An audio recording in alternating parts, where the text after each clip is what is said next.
इस वक्त की एक अहम खबर देवभूमि उत्तराखंड के जनपद उधम सिंह नगर की जसपुर विधानसभा क्षेत्र के अंतर्गत पड़ने वाले डाम क्षेत्र से सामने निकल कर आ रही है, जहां हर वर्ष की भांति इस वर्ष भी बैसाखी समागम पर्व बड़ी ही धूमधाम व हर्षोल्लास के साथ मनाया जाएगा तथा यह समागम पर्व इस बार 28वां बैसाखी जोड़ मेले के रूप में मनाया जाएगा, जिसकी तैयारियां शुरू कर दी गई हैं, जिसमें आगामी 12 अप्रैल 2026 को सर्वप्रथम नगर कीर्तन साहिब निकाले जाएंगे और 14 अप्रैल को एक विशाल दंगल का आयोजन भी किया जाएगा, जिसमें उत्तराखंड सहित अन्य राज्यों के पहलवान भी शिरकत करेंगे तथा दंगल की फाइनल कुश्ती में विजेता पहलवान को दंगल कमेटी द्वारा 8,500 रुपए की नगद राशि से पुरस्कृत किया जाएगा।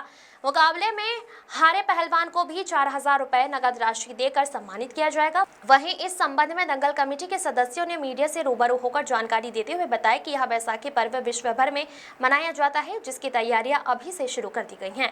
डाम क्षेत्र में भी यह बैसाखी पर्व बैसाखी समागम पर्व के रूप में मनाया जाएगा, जिसकी तैयारी को लेकर वहां आज आत्मा योजना अध्यक्ष मुख्तियार सिंह घुम्मन के आवास पर पहुंचे और बैसाखी पर्व तैयारी को लेकर सर्वसहमति से रूपरेखा तैयार की गई, जिसमें आगामी 12 अप्रैल को नगर कीर्तन और 14 को दंगल का आयोजन किया जाएगा।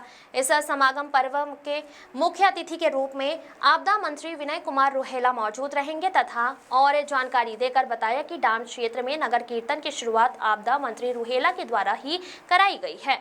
तब से वह प्रत्येक वर्ष वैसाखी पर्व को समागम पर्व के रूप में मनाते चले आ रहे हैं और साथ ही सभी क्षेत्रवासियों से अधिक संख्या में इस समागम पर्व में पहुंचने की अपील भी की गई है।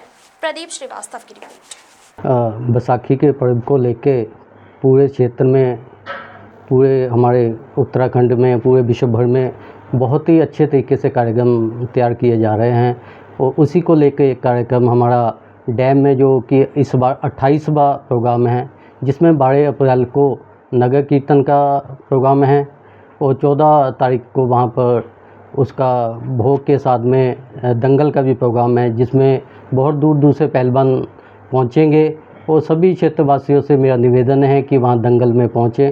बहुत ही एक विशाल दंगल वहाँ पर किया जाता है हर साल और उसमें लगभग जो प्रथम विजेता रहेगा उसे 8,500 रुपये का इनाम दिया जाएगा और मेरा सभी क्षेत्रवासियों से निवेदन है समय से निकाल के वहाँ पर अवश्य पहुँचें। पूरे देश के अंदर बड़ी धूमधाम से मनाया जाता है। इसका रीज़न है कि जो नई फसल गेहूं की है वो किसानों के खेत में दरांत पड़ती है, ऐसा मानना है पुराने बुज़ुर्गों का, और गेहूं पक कर तैयार हो जाता है और दरांत पड़ती है और गेहूं खुशी का माहौल होता है कि अब अनाज घर में आएगा और पूरा खुशहाल माहौल बन जाता है। तो हमारे क्योंकि नशेखोरी बहुत बढ़ गई है, इसलिए खेल जो हमारे कम होते चले जा रहे हैं क्षेत्र में। ये हमारे भोगपुर डैम वालों ने, तीरथ नगर वालों ने बहुत अच्छा उपराला कुछ वर्षों से कर रखा है और इसमें जो पहले गुरु ग्रंथ साहब जी के अखंड पाठ आरंभ होते हैं, 12 तारीख को अखंड पाठ आरंभ होंगे। उसी दिन नगर कीर्तन जो पूरे डैम के अंदर सभी जो जितने नंबर है उनमें जाएगा और उसके बाद में 14 तारीख में एक विशाल लंगर अटूट भंडारा चलेगा और रागी ढाडी लगेंगे। बहुत अच्छा सुंदर बड़े देश के माने हुए रागी ढाडी आएंगे और उसके बाद 3 बजे तक वहाँ लंगर अटूट चलेगा। फिर 3 बजे के बाद एक कुश्ती का जो एक नज़ारा मिलेगा, पूरे देश के माने हुए पहलवान वहाँ पर आते हैं। बहुत अच्छा इनाम ये वहाँ संगत देती है उन्हें और ये एक बहुत ही भव्य कार्यक्रम रहता है। इसमें पूरे क्षेत्र से लेकर दूसरे क्षेत्रों से भी लोग आते हैं बड़ी भारी संख्या में। तो वहाँ डैम के लोग तो पूरे बढ़ चढ़कर इसमें हिस्सा लेते ही हैं, बहुत उत्साह रहता है। बड़ी कड़ी मेहनत करके ये कार्यक्रम को सजोते हैं, कई महीने कड़ी मेहनत करते हैं तो ये कार्यक्रम को जो सफल करते हैं वहाँ पर। और मुझे ये लग रहा है कि कई सूबों के वहाँ पर दर्शक भी आते हैं, जो कुश्ती प्रेमी हैं वो भी आते हैं। कुछ नगर कीर्तन और रागी जो ढाडी है हमारे प्रवचन सुनने के लिए लोग आते हैं। तो एक भव्य कार्यक्रम रहता है। इस टाइम पहलवान जो है हरियाणा, पानीपत, हिमाचल और जो हमारे यहाँ काशीपुर स्टेडियम से पहलवान हैं वो भी आते हैं और यूपी उत्तर प्रदेश हमारा साथ लगा हुआ वो पहलवान भी आते हैं और कई स्टेटों के पहलवान यहाँ पर आते हैं और बहुत अच्छा भव्य दंगल होता है। दोबारा से कई सालों से हम प्रयास कर रहे थे, प्रयास करने में धीरे धीरे हम आगे बढ़ रहे हैं। जैसे कि 16वां साल हो गया हमारे नगर कीर्तन को नगर कीर्तन निकालते हैं इसमें गुरु महाराज की सवारी लेकर, और संगत बहुत हज़ारों के साथ होती है। अब 12 तारीख को नगर कीर्तन है, 14 को उसका भोग पड़ेगा, फिर कीर्तन होगा, ढाटी 10 जैसे आएंगे और कीर्तन समागम चलेगा, लंगर गुरु का चलेगा। लंगर के बाद में जब 3 बजे भोग पड़ता है, 3 बजे के बाद में फिर दंगल है कुश्तियाँ का, और बहुत दूर दूर से पहलवान भी आते हैं। जो जीतने वाले को 8,500 है, जो हारने वाले को 4,000 है। हमारे कमेटी वाले सभी मिलके, वैसे जनता तो गरीब है पर फिर भी अगर गुरु की शरण लेकर हमारी पहले से तरक्की हो रही है कई चीज़ों की।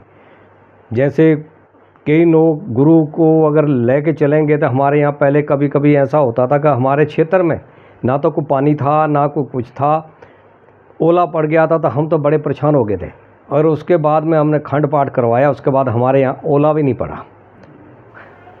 अब भी हमारे यहाँ बहुत धीरे धीरे पिछड़े हुए हैं, हम इसको सुधार कर रहे हैं। जैसे हम कमेटी वाले इकट्ठे होकर चंदा करके अपने खेतों का लगा के, जितने क्षेत्र में से वो हम लगाते हैं, उसके बाद में एकड़ के हिसाब लगा के बाहर से हम खुली सेवा लेते हैं, सभी का संयोग लेते हैं संगत का।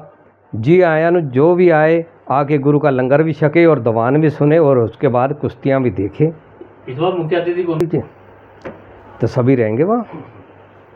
मुख्य अतिथि जैसे अब पहले तो आए थे विनय रवेला जी, शुरुआत उन्होंने ही करी थी। विनय रवेला जी ने नगर कीर्तन की शुरुआत उन्होंने ही करी थी। अब भी 12 तारीख को आ रहे हैं, तो बाकी के तो जितने भी हैं वो आएंगे, लीडर भी आएंगे, ग्रंथी भी आएंगे। जैसे प्रेम सोहता जी हैं, इनको भी हम मुख्य स्थिति देंगे, प्रेम सोहता जी को भी गुरुद्वारे में, ये हमारे साथ रहेंगे। है हमारे भाई हैं, धन्यवाद इनका, हमारी कमेटी तरफ से इनका धन्यवाद है, स्वागत है इनका।